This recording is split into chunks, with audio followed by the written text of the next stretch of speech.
আটালান্টায় মুখোমুখি মেসির আর্জেন্টিনা, সালার মিশর। রাতে শেষ 16 লড়াইয়ে নামছে সুইজারল্যান্ড, কলম্বিয়া।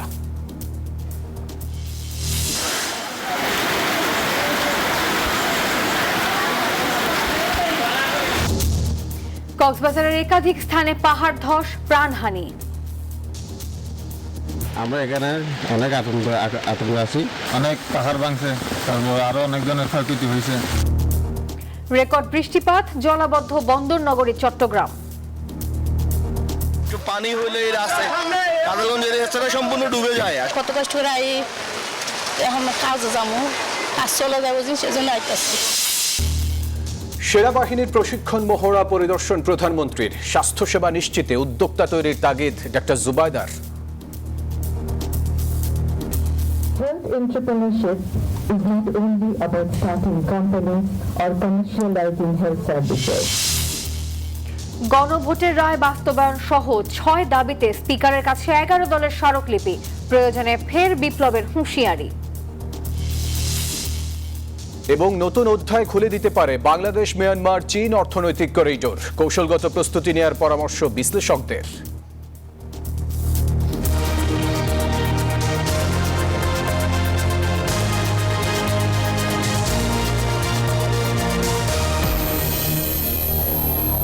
স্বাগত নিউজ 24 সংবাদে আর পুরো আয়োজনে। সাথে আছি আমরা দুজন, আমি নাফিসা হক এবং আমি ফয়সাল মাহমুদ। দর্শক দেখছিলেন সুপার বোর্ড সংবাদ শিরোনাম। শুরুতেই ফুটবল বিশ্বকাপের খবর।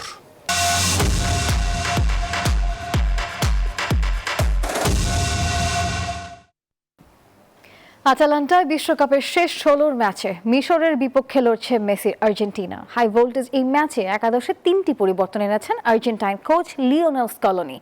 ইনজুরি কাটিয়ে শুরুর একাদশে ফিরেছেন ডিফেন্ডার নিকোলাস তালিয়াফিকো।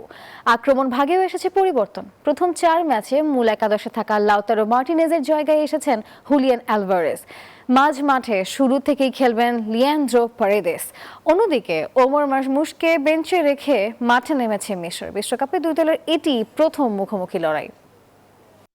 ফিরছি দেশের খবরে। টানা ভারী বর্ষণে বিপর্যস্ত কক্সবাজার এবং 3 পার্বত্য জেলা। কক্সবাজার এবং রাঙামাটিতে পাহাড় ধস এবং গাছ পড়ে আরও 2 জনের মৃত্যু হয়েছে।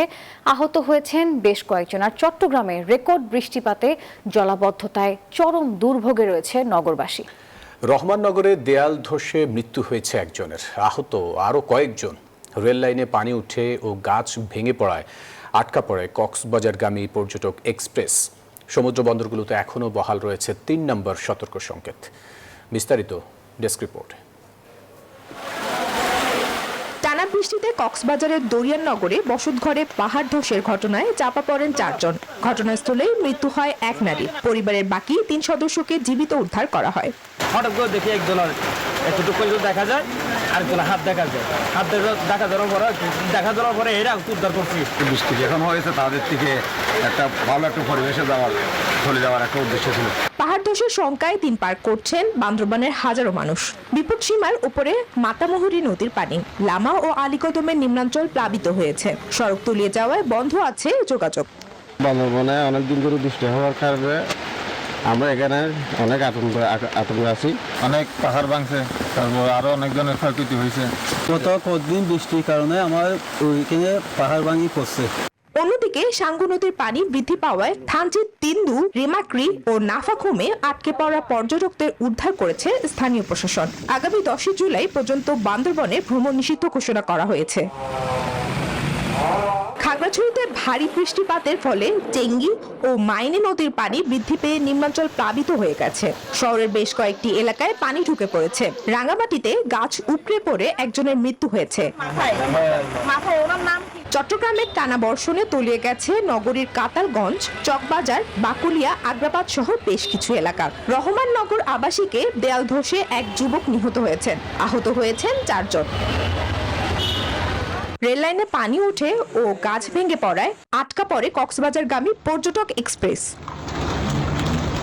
নোয়াখালীতে মেঘনায় মাছ ধরতে গিয়ে একজনের মৃত্যু হয়েছে। 5 দিন ধরে বন্ধ রয়েছে হাতিয়ার সাথে নৌ যোগাযোগ। বঙ্গোপসাগরে সৃষ্ট লঘুচাপটি আরো দুর্বল হয়ে নিম্নচাপে পরিণত হয়েছে। তবে সমুদ্র বন্দরগুলোতে বহাল রয়েছে 3 নম্বর সতর্ক সংকেত। Desk report, news 24।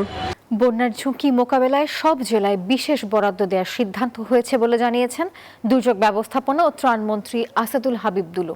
দুপুরে সচিবালয়ে সাংবাদিকদের কথা জানিয়েছেন তিনি। আমাদের মন্ত্রণালয় থেকে প্রত্যেক জেলায় 200 মেট্রিক টন করে চাল, 10 লক্ষ টাকা বরাদ্দ দিয়েছি তাৎক্ষণিকভাবে এই ধরনের দুর্যোগে আক্রান্ত ব্যক্তিদেরকে সহযোগিতা প্রদান করার জন্য। আমরা এই ব্যাপারে সামগ্রিক প্রস্তুতি রয়েছে। বড় ধরনের কোনো আশঙ্কা আপাতত নেই। বড় ধরনের কোনো ঘটনা ঘটলে আমরা অবশ্য তাৎক্ষণিক সেখানে সহযোগিতা দিব। সেনাবাহিনীর গ্রীষ্মকালীন প্রশিক্ষণ এলাকায় গিয়ে মাঠ পর্যায়ের মহড়া পরিদর্শন করলেন প্রধানমন্ত্রী তারেক রহমান। দেশের ইতিহাসে কোনো সরকার প্রধানের মহড়া পরিদর্শনের ঘটনা এটি প্রথম। সকালে মানিকগঞ্জের সিংগাইরে প্রশিক্ষণ কার্যক্রম দেখতে যান তিনি। সেনা সদস্যদের প্রশংসার পাশাপাশি বিভিন্ন দিক নির্দেশনা দেন সরকার প্রধান। মানিকগঞ্জের সিংগাইর উপজেলায় বাংলাদেশ সেনাবাহিনীর গ্রীষ্মকালীন প্রশিক্ষণ এলাকায় আকস্মিকভাবে উপস্থিত হন প্রধানমন্ত্রী তারেক রহমান। 9 পদাতিক ডিভিশনের অধীনে 8 বীরের প্রশিক্ষণ এলাকা পায়ে হেঁটে ঘুরে দেখেন তিনি। ফার্ম বেসের বিভিন্ন অংশ ঘুরে দেখেন প্রধানমন্ত্রী। দায়িত্বপ্রাপ্ত জিওসি ও ইউনিটের কমান্ডিং অফিসারের কাছে থেকে প্রশিক্ষণ কার্যক্রম এবং কৌশলগত প্রস্তুতি সম্পর্কে অবহিত হন। একটি মৌখিক অপারেশনাল নির্দেশনা শোনার পাশাপাশি সেনা সদস্যের পরিচালিত রেইড মহড়াও দেখেন। যুদ্ধক্ষেত্রে অবস্থান গ্রহণ, রণকৌশল প্রয়োগ এবং সমরাস্ত্র ব্যবহারের বাস্তবধর্মী অনুশীলন ঘুরে ঘুরে দেখেন সরকার প্রধান। সেনা বাংকারে নেমে কর্মকর্তাদের সঙ্গে মতবিনিময় করেন এবং ছদ্মবেশে দায়িত্ব পালনরত সেনা সদস্যদের খোঁজ খবর নেন। দায়িত্ব পালনে উৎসাহও দেন তাদের। মাঠ পর্যায়ের সেনা সদস্যদের সঙ্গে আরো ঘনিষ্ঠভাবে সময় কাটাতে তাদের জন্য প্রস্তুত করা খাবার গ্রহণ করেন প্রধানমন্ত্রী তারেক রহমান। পাশাপাশি সেনা সদস্যদের সঙ্গে চা পান করেন এবং বিভিন্ন বিষয়ে কথা বলেন। এতে উপস্থিত সদস্যদের মাঝে উৎসাহ ও উচ্ছ্বাস দেখা যায়। দিক নির্দেশনামূলক বক্তব্যে জাতীয় সংকট মোকাবেলা এবং আইন শৃঙ্খলা রক্ষায় সেনাবাহিনীর ভূমিকার প্রশংসা করেন প্রধানমন্ত্রী। মারুফা রহমান, নিউজ 24, ঢাকা। দেশের প্রতিটি নাগরিকের স্বাস্থ্যসেবা নিশ্চিতে স্বাস্থ্য উদ্যোক্তা তৈরির উপর জোর দিলেন ডাক্তার জুবাইদা রহমান। তিনি বলেন, স্বাস্থ্য উদ্যোক্তা তৈরি মানে এই খাতের বাণিজ্যিকীকরণ নয়, বরং সবার স্বাস্থ্য নিশ্চিতে নতুন নতুন রোগ নিরাময়ের পথ সৃষ্টি হওয়া। স্বাস্থ্য উদ্যোক্তা খাতের গুরুত্ব ও অর্থনৈতিক সম্ভাবনার কথা তুলে ধরেন একই অনুষ্ঠানে উপস্থিত সরকারের 2 মন্ত্রী। অর্থমন্ত্রী জানান, স্বাস্থ্য খাতকে বাজেটে বিশেষ গুরুত্ব দেওয়া হয়েছে। রাজধানীর একটি হোটেলে বাংলাদেশের স্বাস্থ্য উদ্যোক্তা বিষয়ক এক কর্মশালার উদ্বোধনী সেশনে অংশ নেন জিয়াউর রহমান ফাউন্ডেশনের vice president doctor Zubaida Rahman, সরকারের 2 মন্ত্রী সহ বিশেষজ্ঞরা। অনুষ্ঠানে স্বাস্থ্যমন্ত্রী তার বক্তব্যে বলেন, অতি জনসংখ্যার কারণে দেশের স্বাস্থ্যসেবায় কিছুটা ঘাটতি আছে। এই সমস্যা নিরসনে বাজেটে স্বাস্থ্য খাতে বিশেষ গুরুত্ব দেওয়া হয়েছে বলে জানান অর্থমন্ত্রী।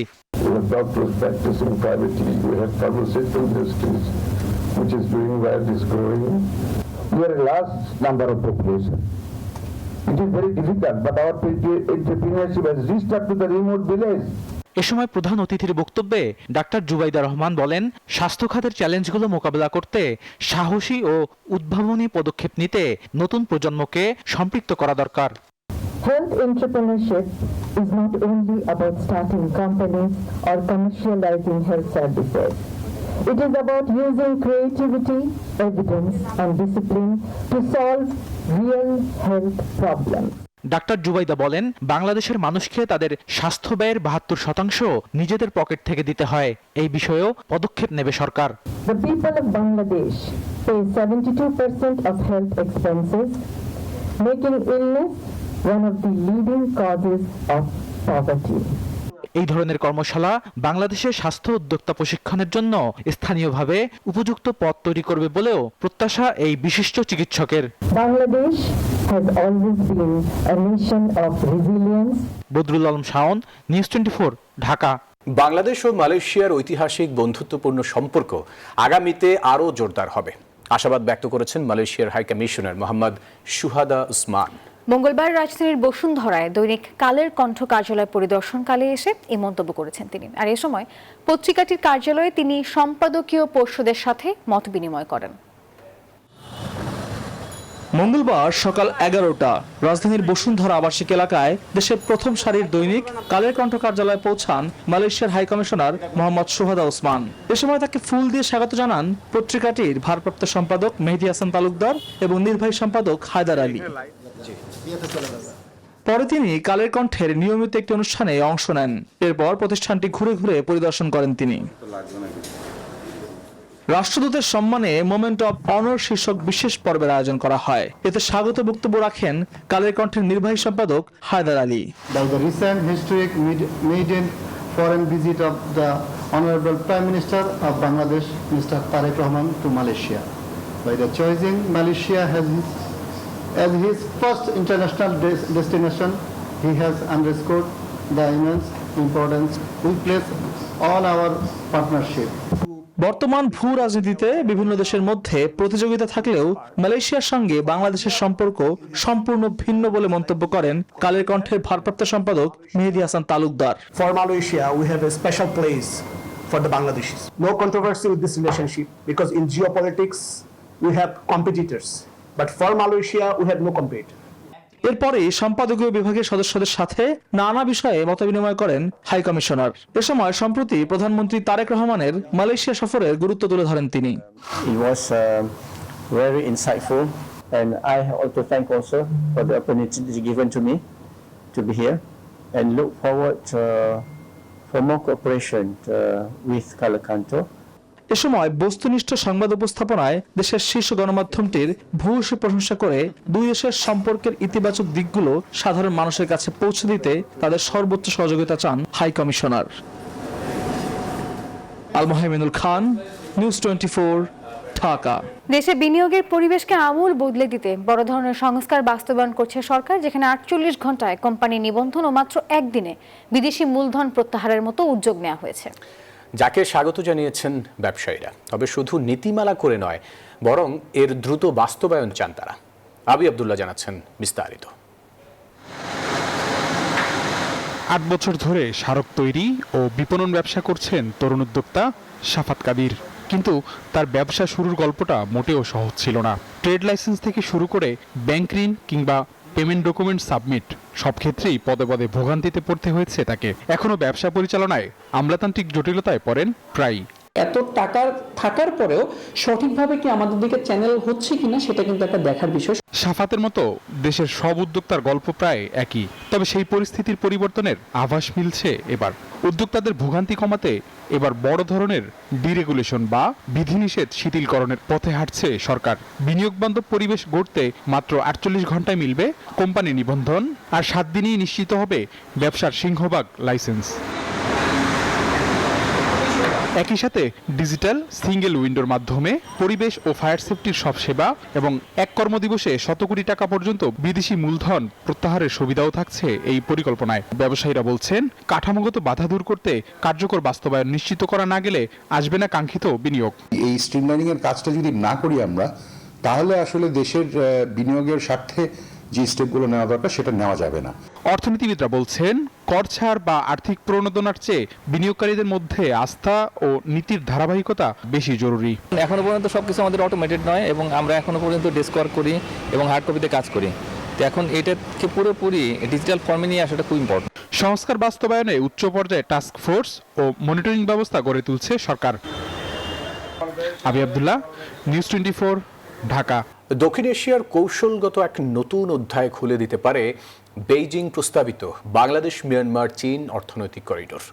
এই করিডোর হলে বাংলাদেশ হতে পারে আঞ্চলিক ট্রানজিট হাব, আর চীন পেতে পারে বঙ্গোপসাগরে বিকল্প প্রবেশ পথ। তবে এর বড় বাধা মিয়ানমারের গৃহযুদ্ধ, রাখাইনের অস্থিতিশীলতা এবং ভারতের নিরাপত্তা উদ্বেগ। আর তাই এই সম্ভাবনা কাজে লাগাতে জাতীয় স্বার্থকে অগ্রাধিকার দিয়ে বাংলাদেশকে কৌশলগত প্রস্তুতি নেওয়ার পরামর্শ বিশ্লেষকদের।